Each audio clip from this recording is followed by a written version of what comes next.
대한민국 수립과정.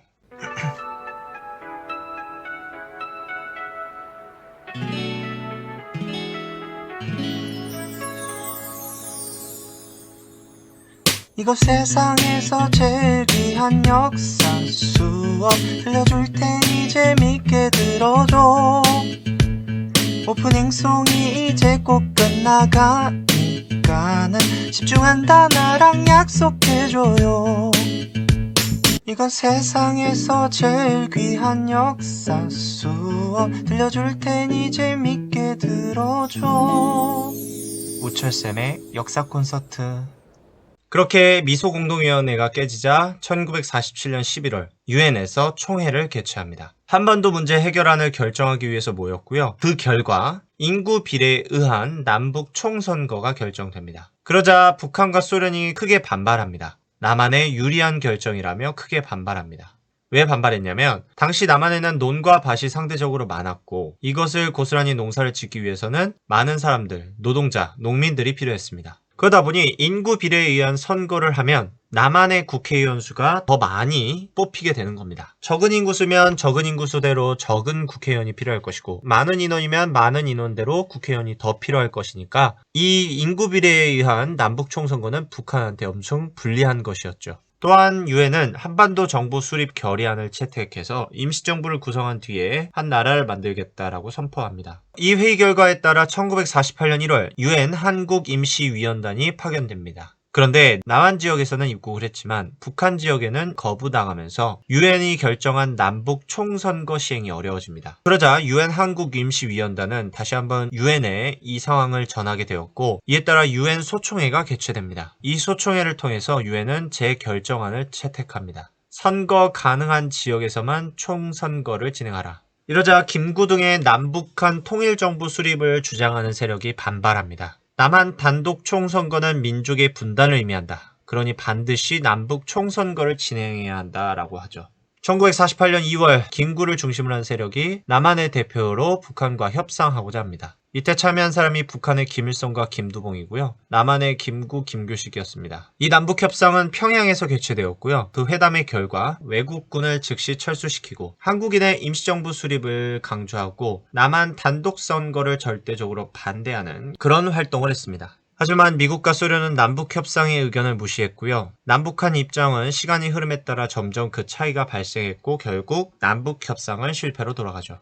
역사는 우철티철. 그러던 중 1948년 4월 3일 제주 4.3 사건이 발생합니다. 유엔은 남한 단독 총선거를 결정해서 남한 단독 정부 수립이 거의 확실시 되었습니다. 그러자 제주도 시민들이 반발하였고 남한 단독 총선거 반대운동을 전개합니다. 남로당의 제주도 세력은 2.7 구국투쟁을 전개하여 단독선거 반대운동과 통일정부 수립을 주장하면서 남한 단독 총선거 반대운동을 전개합니다. 그러는 중 4월 3일 경찰, 군인, 우익청년단체가 시위를 진압하기 시작했고 이 사건을 제주 4.3 사건이라고 합니다. 이 과정에서 오해, 복수, 이간질 등이 발생하여서 많은 제주도 시민들이 죽게 됩니다. 이러한 제주 4.3 사건은 이후 몇 달 동안 진행되면서 많은 피해자가 발생하였습니다. 제주 4.3 사건과 관련된 다른 사건입니다. 여수 순천 10.19 사건인데요. 대한민국 정부가 만들어진 뒤 여수 순천 군부대에 제주 4.3 사건을 진압하라는 명령이 떨어집니다. 그러자 여수 순천 군부대 내부에 침투해 있던 좌익 세력들이 크게 반발하였고 반란을 일으키기까지 합니다. 정부는 다른 군부대를 동원해 반란을 진압했지만 이 과정에서 군부대 내부에 숨어 있었던 많은 좌익 세력들을 찾아내게 됩니다. 그러자 정부는 대한민국 국가 안보 문제에 대한 심각성을 인식하고 여러 활동을 펼치기 시작하죠. 그에 따라 1948년에는 국가보안법, 1949년에는 국민보도연맹을 활용하여 좌익 세력을 색출 및 처벌하고자 합니다.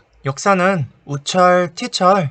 다시 돌아와서 1948년 5월 10일 결국 남한에서만 단독적으로 총선거가 치러집니다. 특징으로는 한국사 최초의 총선거라는 점이고 이때 초대 1대 국회의원들이 뽑힙니다. 총선거의 원칙은 직접 평등 비밀 보통선거였고 초대 국회의원의 임무로는 제헌, 헌법을 만드는 일이었습니다. 헌법이 있어야 그 법을 근거로 국가와 정부를 수립할 수 있기 때문이죠. 선거 시행지역은요 38도선 이남지역입니다. 제주 두 곳은 4.3 사건으로 인해서 제외되었습니다. 총선거에 불참한 세력은 남북협상파, 김구와 김교식 등이 있었고요. 통일 정부를 원하는 좌익 세력도 불참했습니다. 그리고 이 선거는 UN 한국임시위원단 감시하에 진행이 되었습니다.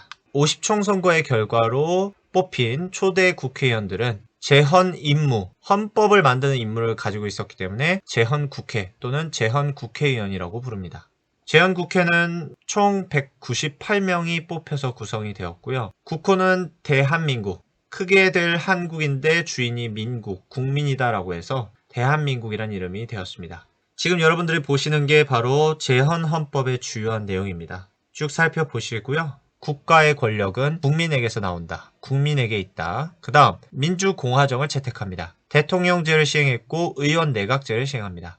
삼권분립을 채택했습니다. 입법부, 행정부, 사법부로 나누어서 서로 견제할 수 있게끔. 대통령제는 국회에서 뽑는 간선제, 부통령제, 임기는 4년, 중임 1회 가능. 그러니까 2번까지 대통령 할 수 있다는 거고요. 국회는 단원제를 사용합니다. 국회의원 종류가 한 가지인 것이고요. 임기는 4년인데 초대 국회의원만 2년입니다. 재헌의 의무를 다하면 끝난다라는 뜻이 되겠습니다. 다음 입법권을 가지고 있습니다. 입법부니까요. 다음으로 예산안 심의권을 가지고 있는 게 국회입니다.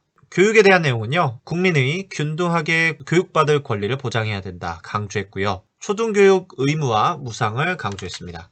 근로조건에 대해서는 단결, 단체 교섭의 자유, 단체 행동을 보장해 주었고 주요 자원과 중요 산업은 국유, 국영, 공영으로 규정을 합니다. 사유를 금지시켰죠. 경제적으로는 균형 있는 경제 발전을 추구하겠다 했고요. 토지개혁은 토지 분배에 대한 법적 근거를 통해서 농지개혁을 하고자 합니다. 이렇게 재헌헌법이 만들어졌습니다. 이 재헌헌법이 만들어졌다라고 발표한 날이 바로 재헌절이 되겠습니다.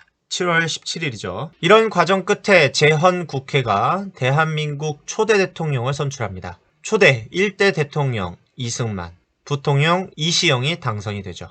그리고 1948년 8월 15일 대한민국 정부가 공식적으로 수립됩니다. 그러자 북한이 대한민국 정부를 따라잡기 위해 9월 9일 북조선 노동당의 김일성이 중심이 되어서 조선민주주의인민공화국을 수립합니다. 이후 시간이 흘러 1948년 12월 UN 총회가 개최되고 이 UN 총회에서 대한민국 존재를 국제적으로 승인을 합니다. 또한 한반도의 유일한 합법 정부는 대한민국이라는 세계의 인정을 받습니다. 마지막 장면으로 대한민국의 역대 대통령의 이름을 적어 놓았습니다. 이번 영상은 여기까지입니다. 우리는 다음 영상에서 다시 만나도록 합시다. 그러면 빠이빠이.